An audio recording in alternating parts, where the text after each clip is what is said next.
मेरा कोई नहीं है आपके सिवा।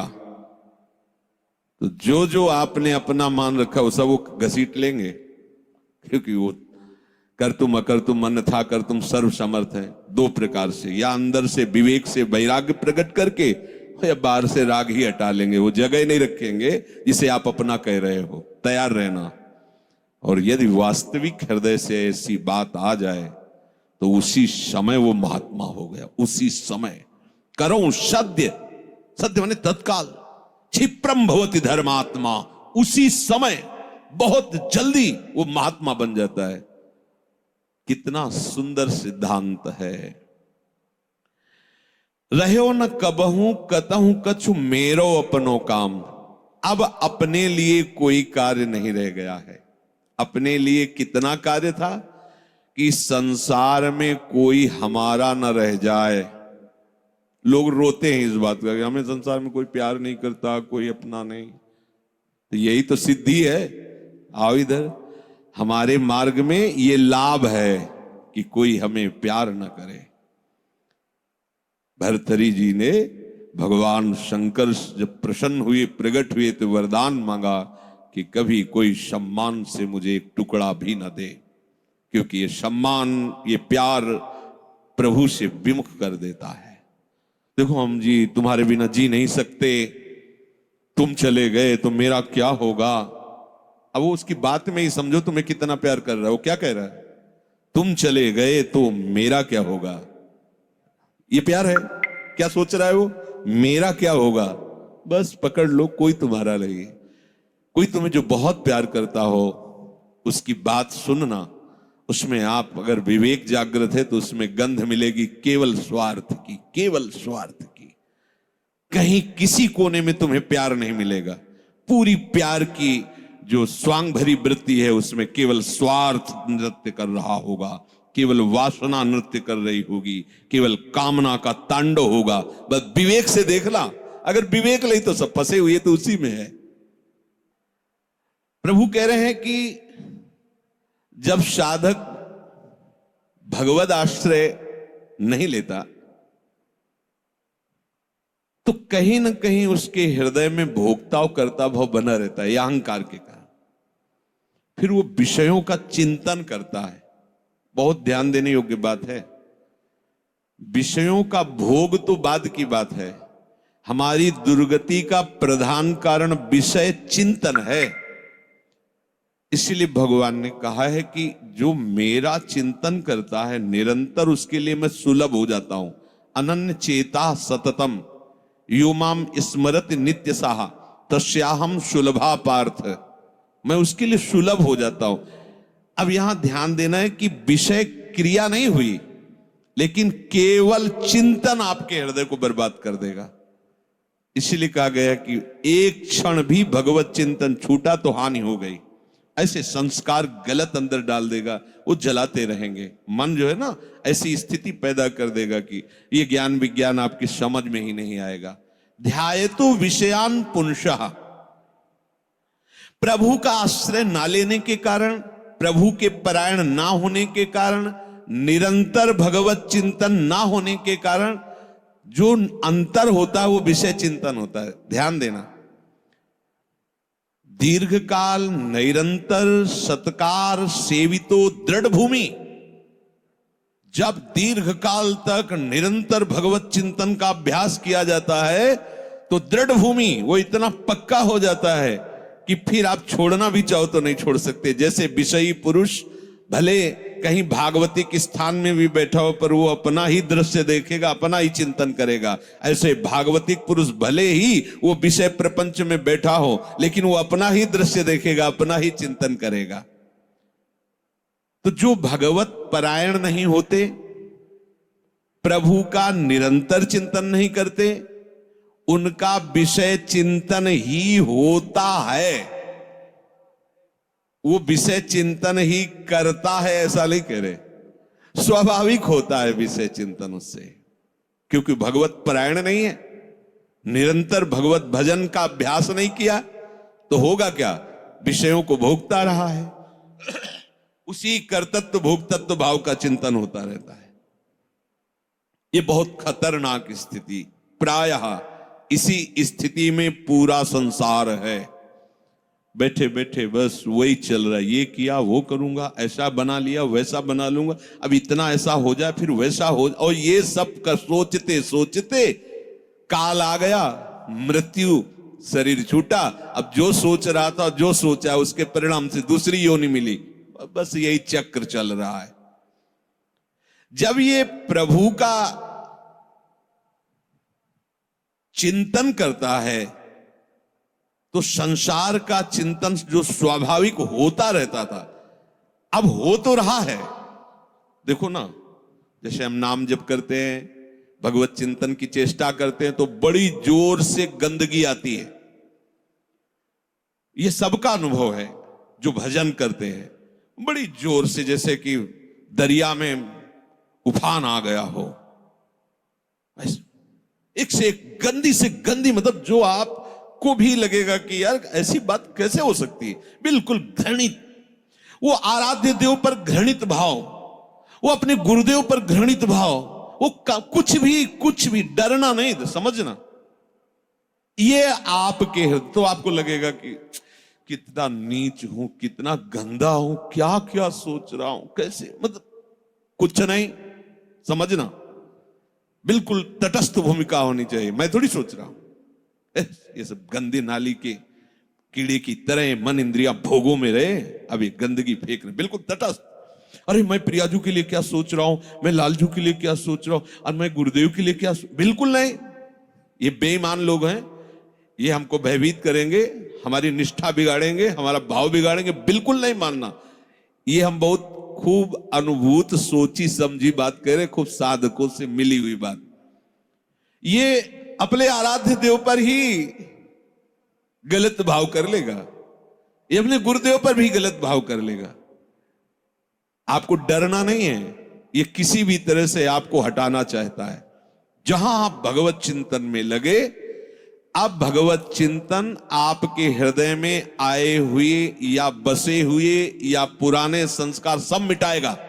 बिल्कुल आपको चिंता नहीं करनी, बस चलने दो। नाम कीर्तन, नाम जप, मंत्र जप, वाणी चिंतन, चलने दो। सेवा, ये जितनी गंदगी, बस चुप रहो, देखते रहो, उबने की जरूरत नहीं, खिन्न नहीं होना, ना हर्षित होना है। दोनों बात समझ, खिन्न हो गए तो वो टिक जाएगा, ऐसा क्यों नहीं है। उसमें गंदगी जब धुलाई हो रही तो निकलेगी सब बाहर, शांत एकदम। बहुत गंभीर होना चाहिए उपासक, इस स्थिति वाले को एकदम घबराना नहीं चाहिए।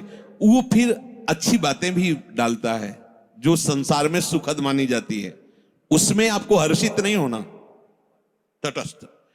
यहां तक कि वो भागवतिक बातें भी डालेगा तो आपको भी गंभीर रहना है, क्योंकि वो थोड़ी देर जब समझ गया कि ये भागवतिक बात को सुनता है, तो जहां भागवतिक बात दी आप सुनने लगे तो अपनी पेशगी कर देगा, आप समझ ही नहीं पाओगे, दस्तखत करवा लेगा। बहुत चतुर है, इसीलिए सबसे बड़ा चतुर सृष्टि में कौन है? रामाय भजते चतुर नर, उसे सुजान कहा गया है, क्योंकि इन सब चतुरों को भी काबू में करने की सामर्थ्य भगवान नाम जापक में है।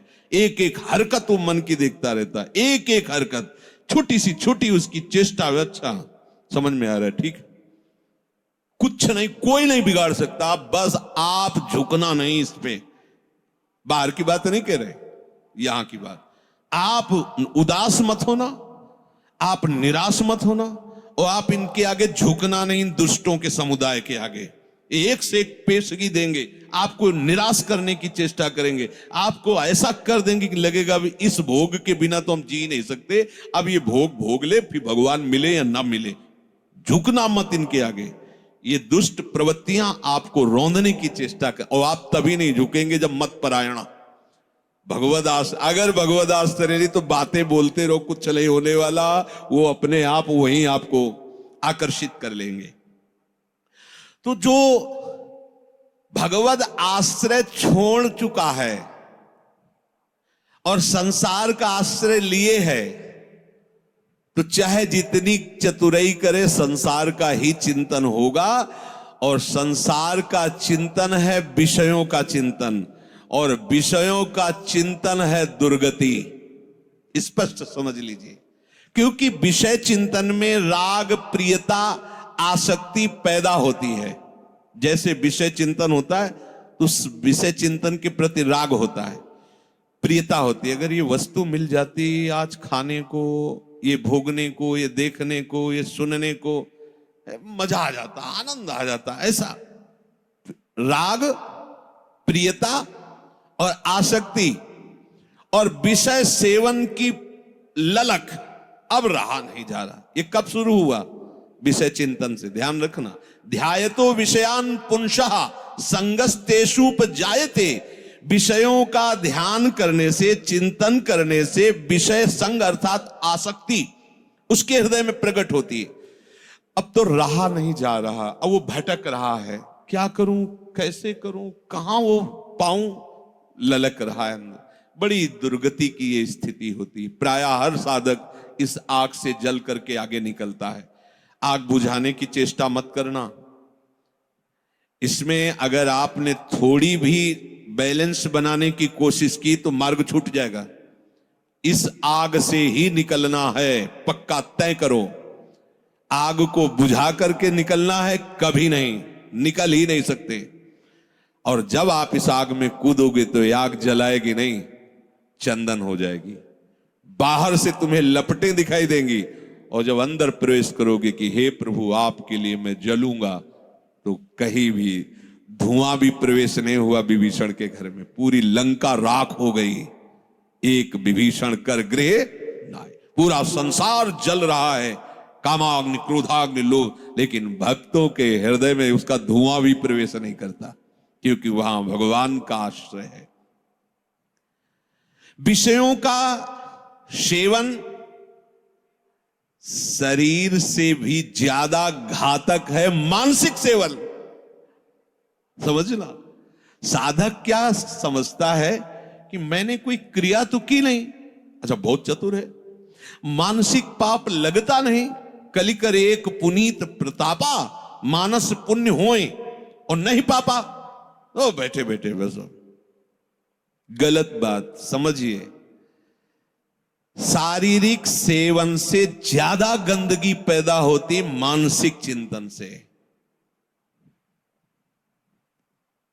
शारीरिक सेवन से उतना सुखासक्ति नहीं पैदा होती जितनी मानसिक चिंतन से। देखना खुद, जब ये मन आपको किसी भोग के लिए आकर्षित कर रहा हो तब देखना कैसा वो सुख देता है, और जब आप उसी भोग को भोग रहे होंगे तब देखना फिर लगता है कि वो तो जो चिंतन में था वो तो समझो शारीरिक क्रिया से ज्यादा घातक मलिनता पैदा करता है मानसिक भोगों का संयोग। उसमें विषयों की विशेष आसक्ति पैदा हो जाती है। वो ऐसी प्रियता होती कि बार बार हृदय को चूर चूर करती रहती है। तब देखो ना, संसारिक पुरुषों को देखो ना, अब वो विषय सेवन करे चाहे ना करे,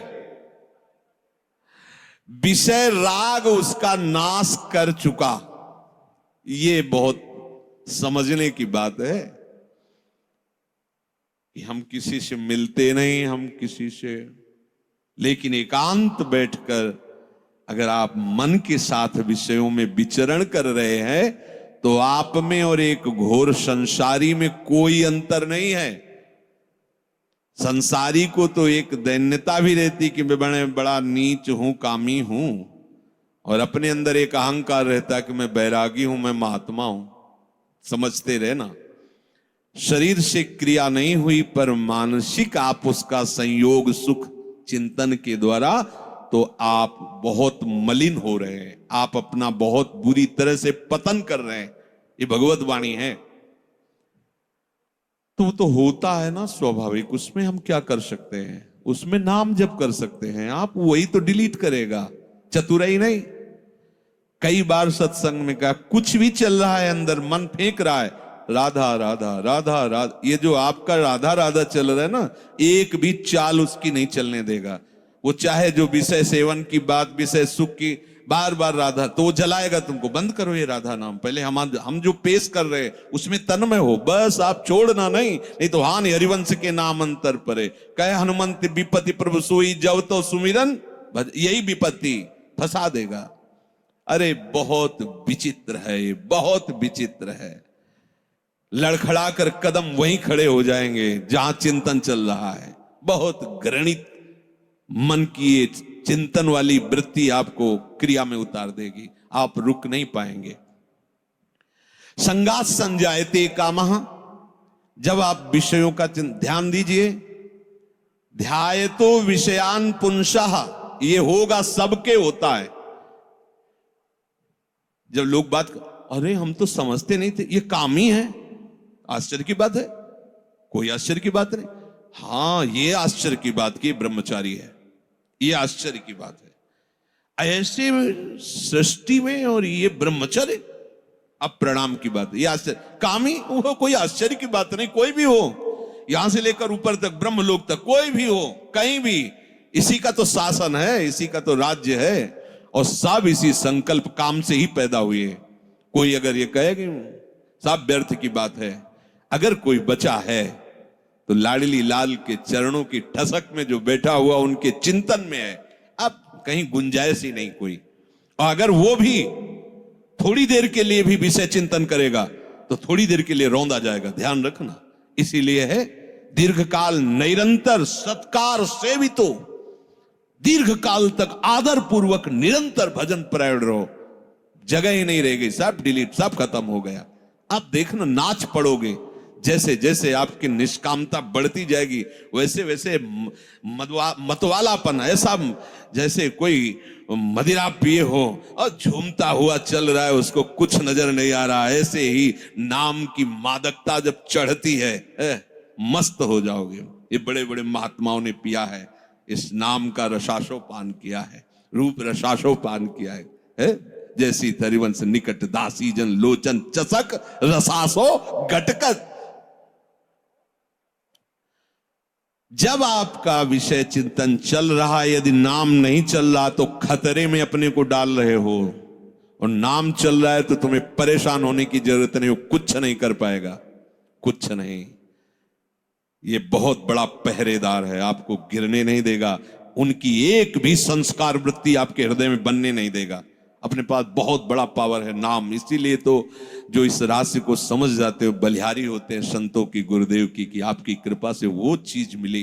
पायो जी पायो मैंने राम रतन धन पायो। ये नाम ऐसा महामहिम, भगवान को अधीन कर ले, मन की क्या बात है, मन अधीन हो, ये क्या बात है। भगवान को अधीन सुमिर पवन सुत पावन नामू, अपने बस करी राखे रामू।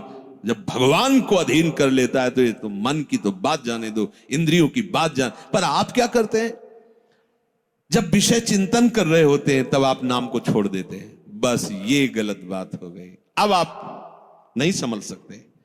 और नाम चल रहा है तो याद रखो, बिल्कुल कुछ नहीं बिगाड़ सकता है, कुछ भी चिंतन करता रहे, तुम परेशान मत होना।